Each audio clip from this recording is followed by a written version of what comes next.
All right, so today we are going to trim these two guys, which we made last time. So remember, we threw the body of a pot, and we talked about flange lids. And so I threw this flange lid.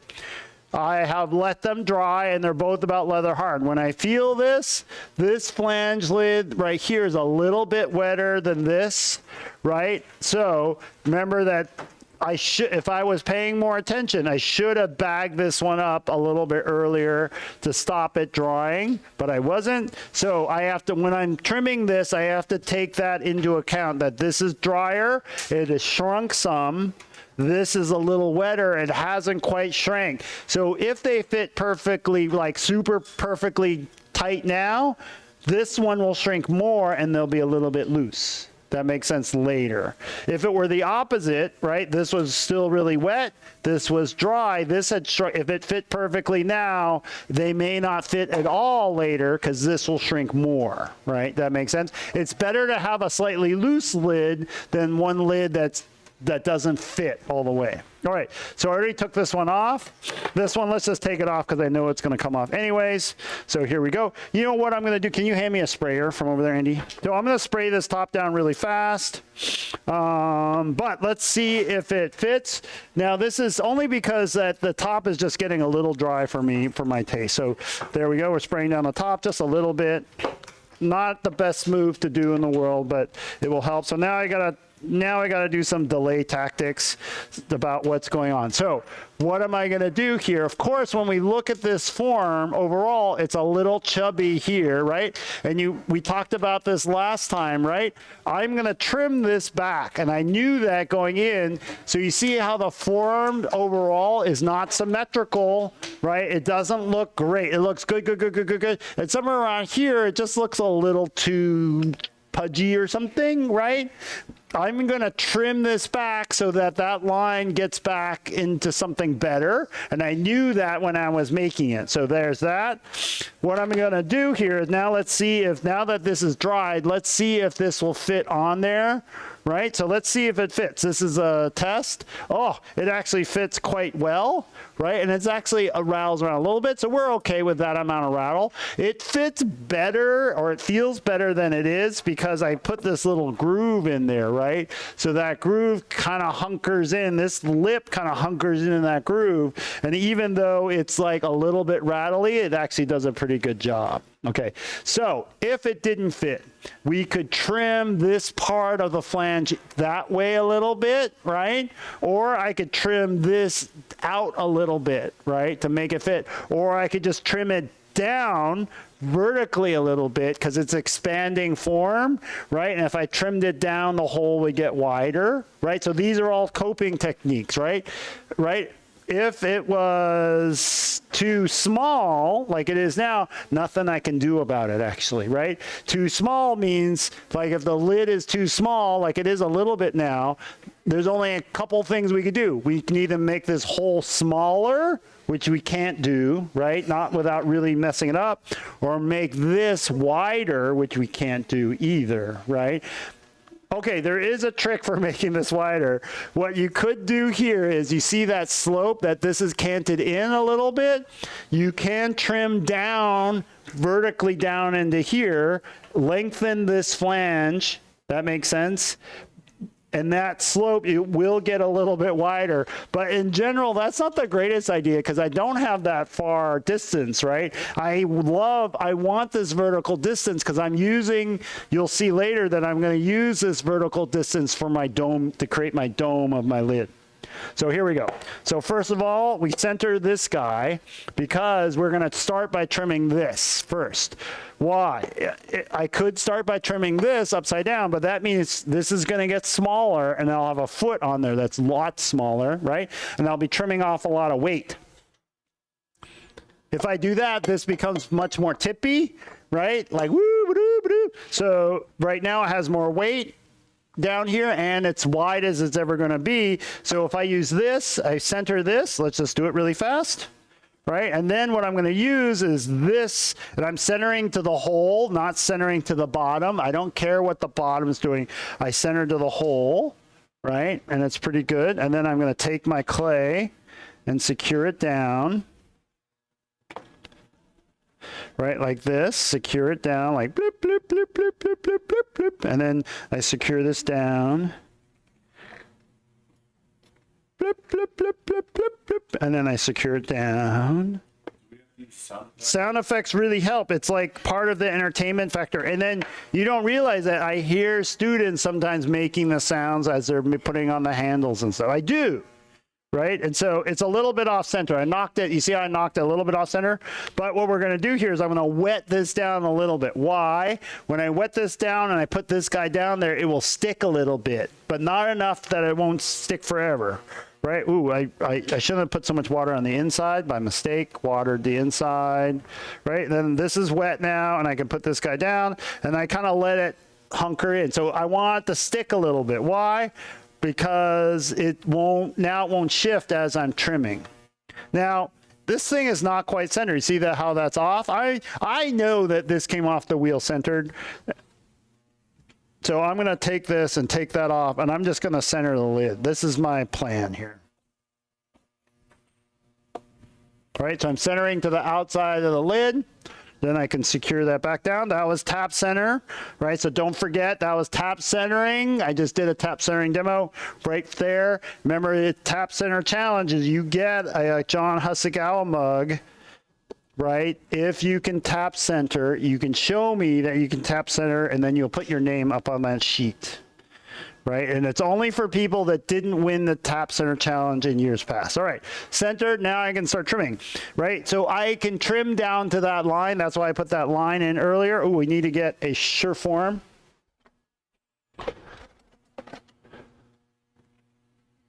I'm trying to look for a good sharp one. Ooh, that one's okay. Here we go. So I'm trying to trim a dome here. So we just trim, trim, trim, trim, trim, trim. So I know that I can trim a lot of this part off. This is the most, right? And I'm going to trim a dome. So I'm spending most of my time out here trimming, and I'm going to slowly work my way into the middle. Right? I know we talked about this last time, about how high you want that dome means that if you want a higher dome, you need to make this part thicker, right? Leave more clay down below. We talked about that, but now you begin to see where it comes from, right? Now, why am I even bothering trimming this on here? Right? I could just take this lid and attach it right to the bat, center it and attach it. Why this is important is this allows me to see exactly how it looks with my pot, right?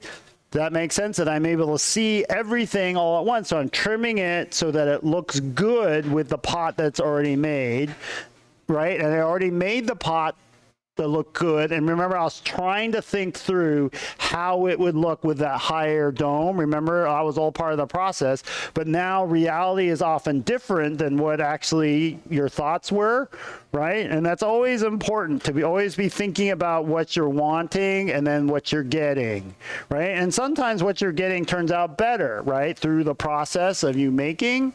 Sometimes it's the other way around. Sometimes what you end up with is definitely not as good as what you're wanting. So then you got to reevaluate all the steps that you did to get there and reassess, right? Because if you do exactly the same steps over again, you're just going to end up with the same thing.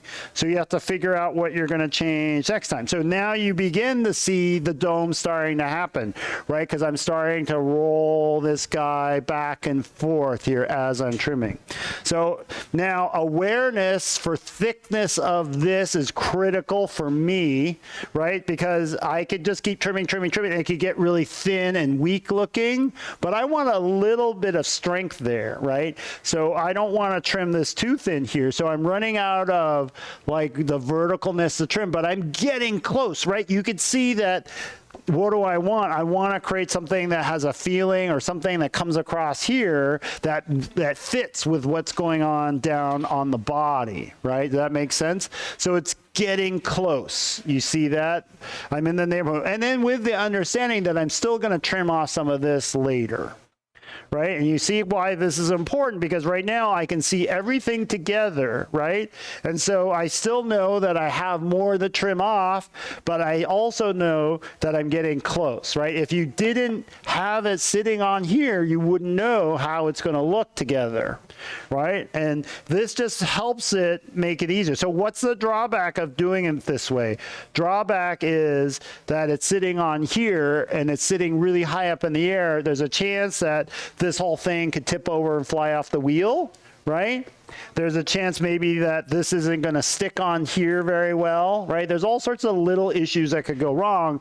But for me, setting up the process so it's easier for me to make a good looking pot in the end. Does that make sense? That's the thing. So this allows me to have a vision for the whole thing as I'm making, right? So I just keep trimming. Trim, trim, trim, trim, trim, trim, trim, trim, trim, trim, trim, trim, trim. So I'm getting close to that line. So I'm close enough to that line where I really got to decide, make some decisions now, right? To me, that is just a little bit too chunky at the edge. But so what I'm going to do is maybe round it off. But is this enough, right? For me, I wish I had left more thickness there. So I inherently, just from what I'm looking at, that it would just have more dominess right now. It seems a little flat, right, to me. There are some tricks though, right? Because you can play with people's minds a little bit, right? So what am I going to do?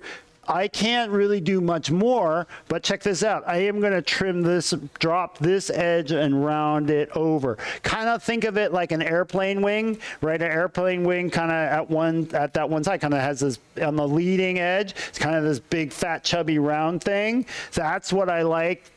That's what I'm thinking about here. I want to create this big, fat, chubby airplane leading edge wing thing. So here I'm just gonna start trimming off that corner and round it off. So definitely I'm thinking about changing the curve. The curve is coming across here doing one thing, and then I'm gonna create this rounded edge where most of the curve is on the top side. That makes sense? And it's really gonna tighten up. And then the underside of this curve is gonna be really tight, right? But you don't really get to see that under curve. So I'm just gonna trim more here, like that, and round it off and round that off. So you see how that buys me more vertical distance. That makes sense without it being as thick. And then the end, it still ends up being lighter. I use less clay to begin with, right? And then I can kind of fade that edge in. You see now how it makes the whole thing look taller than it actually was. That makes sense because I'm working that roundness all the way down almost to that corner, right? And I'll deal with the opposite corner in a second. So now I'm getting to the point where it's getting really close. But the Sureform leaves all these lines in there, right? So I'm going to come back with this trimming tool and just trim it here. And then you notice that I didn't trim anything from the middle, right? So when I throw these, I can throw these thinner in the middle because I don't want to subtract any clay from the middle. So it's actually, hopefully it's not the pinky width thickness that I tell everybody to do. I make them thinner there, and then boop, I just start trimming this away because I'm mainly doing this to get the trimming lines out from the Sureform, right? Do that all the way down, and I really going to take a good look because I want this dome to be just beautiful, right? Because this is really the top side, right? This is what kind of like right before you interact with it, this is what you're locking your eyes onto, right, as you're grabbing. So I really try to make this beautiful, and I want people to know that I care, right? I don't ever want someone to look at my pots and say, John doesn't care, right? That for me is important, but for other people, right, there are other priorities, right, for what you're doing. That makes sense, right? There's different ways to express yourself, but for me, I want people to know and look at this and understand, right? Kind of a feeling, right? So you see that I'm really taking my time and really refining that curve. This edge here gets really sharp here. Oh, it got sharper. So I'm going to redo that. So you see how it's starting to make more sense now, that curve, right? Especially since I bought that extra height from trimming this edge down. right? And you can think of all sorts of different ways to do this. Sometimes I think about like a bullet or like a parabolic curve or lots of different shapes that I find really interesting. So I trim that all. Now I'm going to come back with this guy, right? And we use the metal rib a lot for this. And I'll hold it first at a right angle to the, like that, so that it will kind of really get out all those trimming marks. You see that? So I'm really trying to smooth it out. Now I'm just going to lay it down and smooth it. Oh, because I want this to be really smooth and beautiful. Like that. And I'll come around and do the side a little bit, right? And you can see how you can see now that curvature change, right? That seems like a little abrupt, so I'm going to take a little bit off right there. I just don't want that change in curve to be so dramatic, maybe, right? So you see I just took some off right there, right? And I think that's better. Let's go back and smooth it out. Now, how you want to deal with the edge is entirely up to you, right? These are just, I'm just talking you through the choices that I like to make when I'm making these things. So that's looking pretty good. So let me get down and look. Oh, I'm very excited about that, right? That feels really good, right? I'm going to clean up maybe a little bit. There's a little bit of a pointiness there. I'm just going to see if this rib can handle that for a second. Maybe we'll hit it with a sponge for a second to see. Oh yeah, there we go. All right, so there, that's looking, you see how the edge now makes sense. It actually kind of makes it look like a cap or something, right? Where there's not, because before I did the edge, there was definitely like a side. Now that side is kind of turning downward, right? The side is like almost like a bowl, right? How a bowl, the rim is. So now we can take it off. So when we added water, allowed us to stick it down, right? Because it wasn't shifting around. Now we have to get it off. Sometimes it just doesn't. Okay, so if your pot's really wet, it doesn't come off right. The lid is really wet-ish. It doesn't pop off right away. So I'm pulling this off because we're done with trimming it on this side for now. Let's see. Sometimes if we just tap it a little, it'll come out. Create a little bit of vibration. Right. I feel it wobbling around. It's ready to come off. Huh.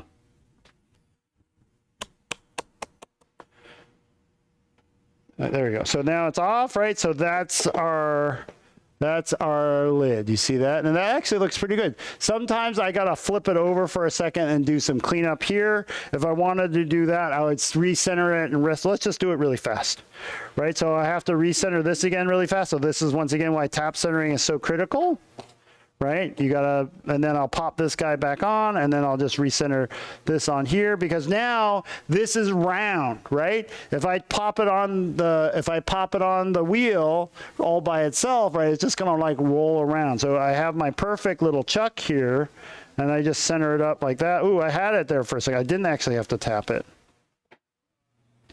So we're not even gonna center it up all the way. I'm just gonna use my sponge here to clean up that roughness, right? Sometimes you have to do a little bit of trimming right at that corner, but it looks pretty good.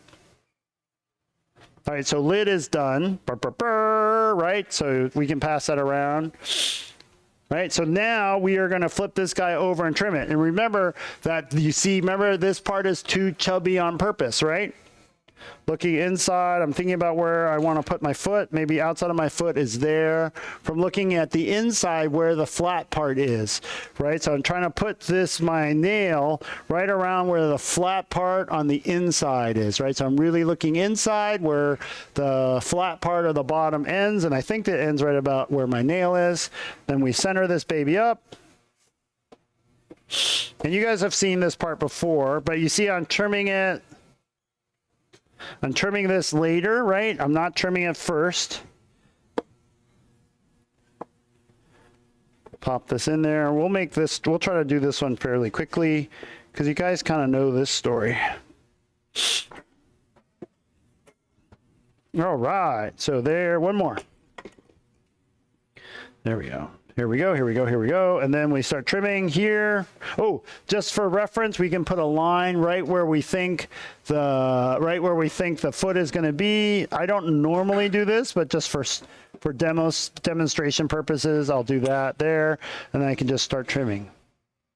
So that's a lot of clay. So this will be a pretty narrow footed jar, right? It's not going to be this super wide thing, right? You can see that I rest this other hand on here when I'm doing this. Why do I do that? Because if I just do this, right, there's a torque, there's a drag on this side of the pot, right? It is, and then that could make the pot jump out, right? Knock it over. So what I do with this hand is I try to put an equal amount of force on the opposite side, right? And I'm dragging my finger on there on purpose because this is taller, right? And I'm worried that the whole pot is just gonna spring out of me, right? And come off the wheel. So by pushing down, I'm trying to push down equally from both sides as I trim. There we go, look at that. So I'm to the foot, I'm just gonna hack away that. This is going beautifully so far, right? I'm at that spot, and then we're just gonna switch over to these tools. I'm gonna trim out the foot, right? Oh, I gotta sneeze here for a second. Woo! Give me. Here we go. So I'll use this tool here to trim out the foot.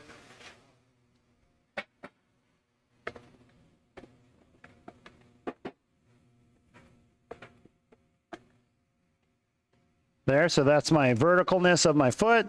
And then I'm just gonna start rolling this around here, right?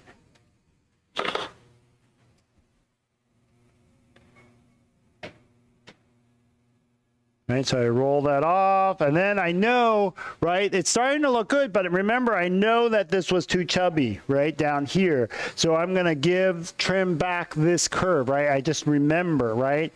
So always remember, always think about what you wanted to do and try to remember all the bits, right? And as you become better potters, you'll remember more, right? Right, because you ever notice that it's weird, like when they interview like Michael Jordan, Larry Bird, right? They always remember like, oh yeah, the game was blah, blah, blah, blah, blah, blah, blah. And they're talking about a basketball game that was like 16 years ago, right? And they talk about what they were doing in the final 5 minutes or 10 seconds or whatever, right? As you get better, you'll remember more about the pots, right? That I remember what I was thinking when I made this, right? That makes sense? And then I try to consciously, I put brain cells aside to try remembering what I was trying to do when I threw it, right? Just like Michael Jordan and those people can remember the score of a game at 3 minutes left in the fourth quarter. They can remember what they were going to do. They can remember that they missed the shot. Someone got the rebound, passed it to them, and then they made the shot the second time, right? How do they remember that stuff? Well, it's just that they do it all the time, right? And right? So same thing with pottery. You just got to try to remember what you were thinking of. My guess is I trimmed that in a little bit, that I didn't trim it enough. It just doesn't feel, so let's just do it more, right? I just didn't feel like I trimmed it enough, and I didn't really look at it really. It just didn't feel like enough. Right, and you see that each time I go down, I'm trimming it a little lower, right? Because I know that as this goes in, I need to expand that curve to reach farther down, right? So let's give you a better side view of that. Oh yeah, it can tell, right? So I think that this part needs to punch in more, right there, right? And I think I left myself enough space. And you'll see that as this goes, these are, in a lot of ways, the most important decisions to make. Why? Because anyone can really throw this pot, right? It's not a hard pot to make. But not everyone's going to make the decision to trim it a little more. That makes sense? It's a very basic form. It's not that exciting, but where the little choices happen is where you make the pot yours. That makes sense to everybody? So when you decide to trim a little bit more, leave a little bit more clay there, push it out a little more at the rim, push it a little bit more, that's where the decisions really matter, right? How thin do you really want it? How much do you really care? Right? Are you willing to take a few more minutes to make it yours, right? And make it so that it somehow reflects your values, right? It seems really weird, right? Because I started pottery for exactly the opposite reason, because it meant nothing, like meaning, right? It had no meaning other than it was fun to do, right? It was like watching TV. It was like whatever. It was just a place for me to make things, right? I didn't care. But now I understand every pot you make is somehow a reflection of yourself, right? And so that's exactly the opposite reason why I started doing pottery, because I just wanted something fun. But now I realize that, right, this is somehow has my values, and what I think is important is here, right? And that if you, lightness is a value, or beautiful is a value, or how the curve is, or how the pot feels when someone interacts with it or looks at it, right? What you're trying to convey, right? All those things should come out here, right? And then the reason why we keep, or at least one of the reasons why I keep making more, is because whatever I made last time wasn't quite right. Right? Does that make sense? So if I made something that wasn't quite right, I actually kind of love it, because that gives me another one to make, right? To get closer to what I was shooting for. If I make a pot that was really good, like sometimes you unload pots that are so beautiful, right? It's a little bit, you kind of surprise yourself, right?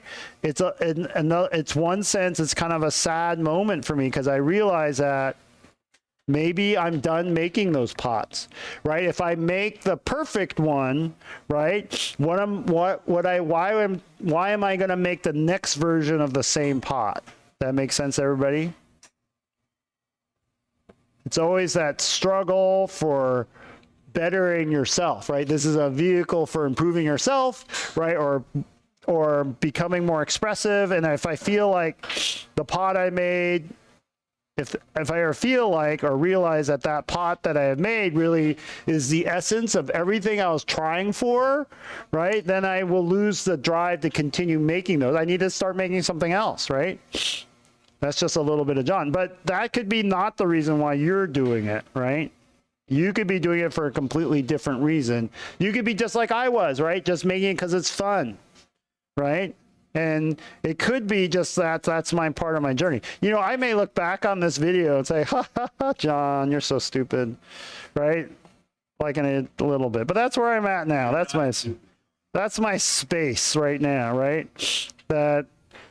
Okay, so why am I just doing that? I should have been explaining what I was doing rather than just talking, right? So just like always, I'm trimming this round, right? Because I know that's what's happening. And then here, I want this level and then this level to match up, right? So this level continues, and that looks like a continuation as it crosses the foot and pops out the other side. So that's what I was doing there. I'll trim this, clean that up. These Dolan tools are really good because they can trim a vertical surface as well as a horizontal surface. So I can bring this in and trim, and then use that edge there and trim that like that and make it all beautiful. Last thing I'll do, I'm just gonna leave those. No, we'll trim those. We'll trim these trimming marks off in a second. Let me round the foot. So this is sharp edge. I want to round the corner of that. I'll do it one more time.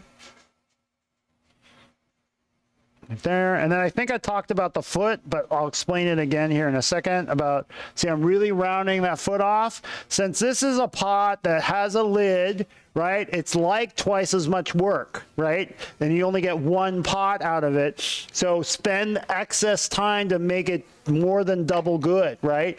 Really smooth this part out, right? So I'm going to take this and really use this metal rib to really smooth out that thing. I'm not really explaining what I'm doing, but I am wrapping this around, right? And you can see it really tightens up that surface because this will be the only unglazed surface. It did push some clay over, a burr of clay over the edge. So I am going to trim that clay off just because it's a little bit wet. Come back and trim that off just because, and then I have all these trimming lines. Let's remove those as well, right? Now you can leave those, that's a thing. So I'm gonna bend this rib and I'm just gonna try to smooth out those trimming lines by using it like this. Let's show you so you guys can see what's going on. You can see little bits of clay coming off on the rib, right? You can see where the rib is scraping off or it isn't. I wanna get it so it's all scraping off all the way around. We'll do it now in a way where you can't see it. There we go. It's almost there. Right, see now how I scrape that whole surface into one giant curve, and I'll wipe it off, and then I'm going to lay it flat as I do the same thing. So let's lay it flat this way, and then laying it flat really will polish and burnish that surface and make it beautiful. Right, now some glazes, it doesn't matter that you do this, right? But I'm really not quite sure which glaze I'm going to do. So some glazes it does. And it's a lid, right? It's a lidded vessel. So I'm going to take the time to go all the way, right, with this, right? So woohoo! Look how awesome and beautiful that is. And then let's pull it off. And then lastly, let's go back and grab our lid and make sure it fits all perfectly. And I'll sign it later. Blah, blah, blah, blah. Look at that. Woohoo! And then you see how that bottom has really come around, right? That makes sense. It doesn't look too wide anymore because I anticipated that. I pushed it out wider when it was on the wheel, when I was throwing it on purpose, right? It looks a little like I don't know, right? And you can see how that bottom, because I trimmed that so narrow, right, really has this overhangy, like bulbous kind of look that really wasn't there before, right? I trimmed that in, but remember, that's what the inner shape kind of looked like, right? That makes sense? And I had all that extra clay underneath here holding all that up.